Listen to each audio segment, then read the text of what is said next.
नमस्कार, अस्सलाम वालेकुम, सत श्री अकाल, जय झूलेलाल।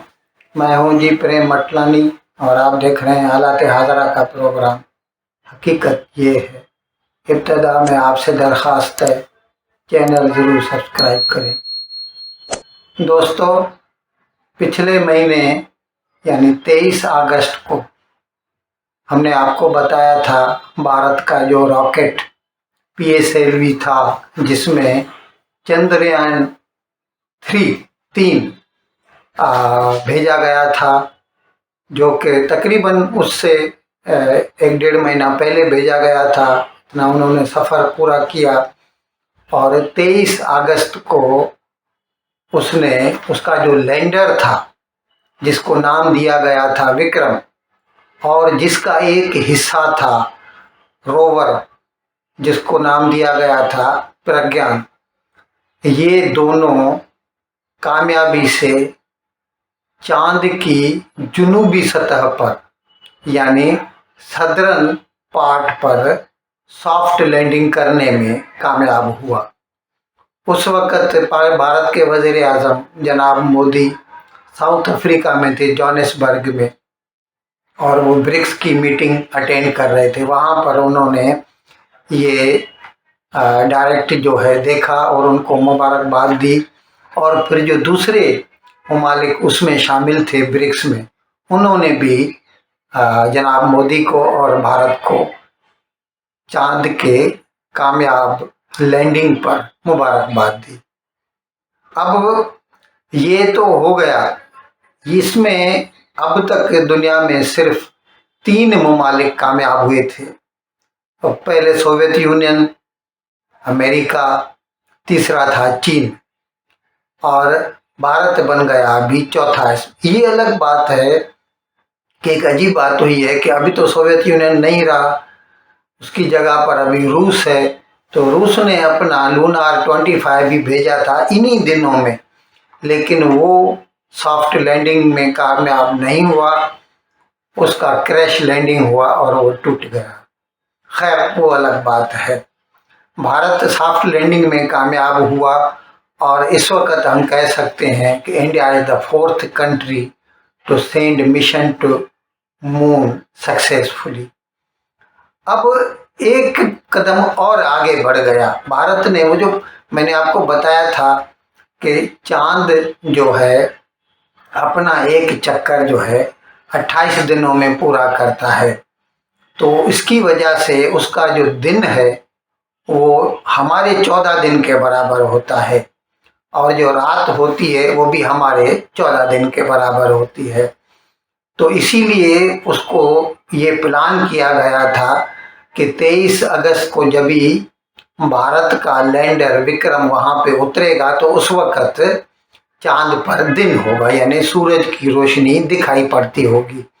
यानी फिर उसको जो उसका जो रोवर उससे अलग होके उसने जो भी एक्सपेरिमेंट्स वगैरह की, उसमें वो कामयाब हो सका।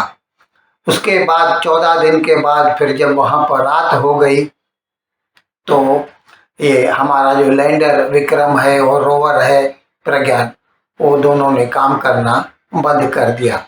लेकिन ये 14 दिनों के अंदर उन्होंने जो भी तजुर्बात किए, उसमें एक सबसे बड़ी कामयाबी ये थी, जिसको कहते हैं हॉप, एक जंप लगाना।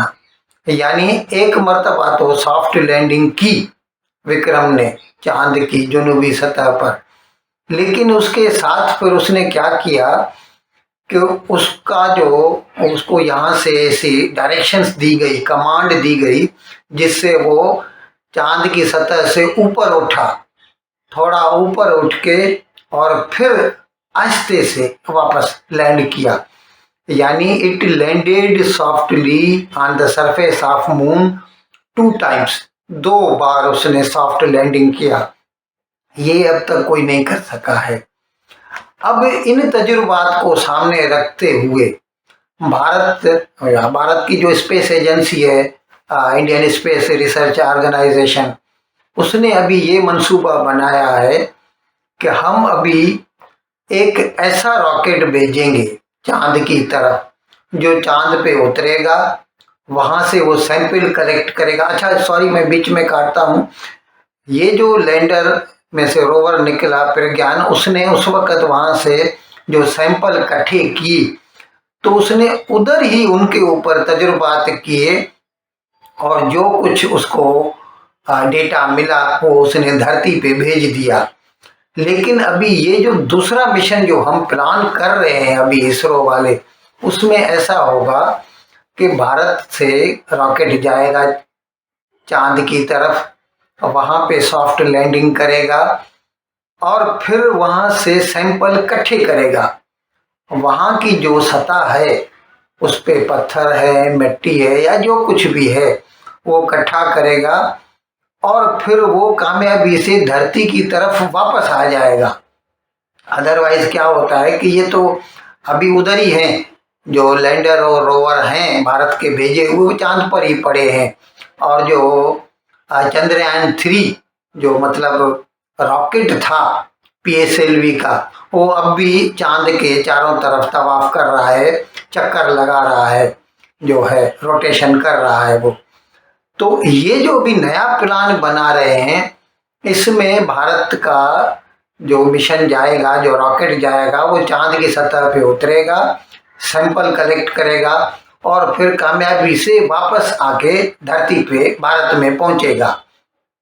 अब इसके लिए जहां तक मैं समझता हूं कि भारत ने कुछ माह केवल एक प्रोग्राम किया था रीयूजेबल व्हीकल का, यानी जैसे अमेरिका का स्पेस शटल है, इस किस्म का भारत ने एक तजुर्बा किया था कि कोई रॉकेट खला में भेजा जाए, उसमें से सैटेलाइट अलग हो और वो तवाफ करना शुरू कर दें धरती के चारों तरफ और फिर वो रॉकेट जो है वापस कामयाबी से धरती पे आ जाए। इसको कहते हैं स्पेस शटल और इसको हमने नाम दिया था रीयूजेबल व्हीकल।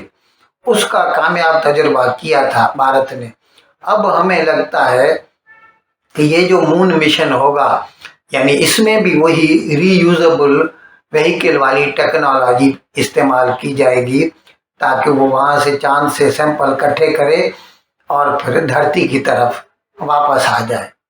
अच्छा, अभी जैसे ही भारत ने अपनी ये कैपेसिटी, अपनी ये ताकत दुनिया के सामने जाहिर की है, तो अभी बहुत सारी जो भी दुनिया की बड़ी बड़ी स्पेस एजेंसीज है ना, वो भारत के साथ कोलैबोरेशन करना चाहते हैं। पहले भी करते थे, जैसे चंद्रयान 3 में भी नासा ने, यानी जो अमेरिका का है, और यूरोपियन स्पेस एजेंसी ईएसए जो यूरोप का है, दोनों ने भारत के साथ कोऑपरेशन किया था।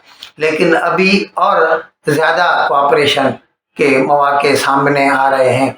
अभी जापान की जो स्पेस एजेंसी है उसने भारत के इसरो के साथ मिलकर एक प्लान बनाया है जिसको वो कहते हैं लूपेक्स। इसका पूरा नाम है लूनार पोलार एक्सप्लोरेशन, लूपेक्स। इसमें जो है लीडिंग पोजीशन तो जापान की होगी, जापान की स्पेस एजेंसी की, लेकिन उसके साथ भारत का इसरो भी होगा, अमेरिका का नासा भी होगा और यूरोप का ईएसए भी होगा, यानी यूरोपियन स्पेस एजेंसी भी होगी।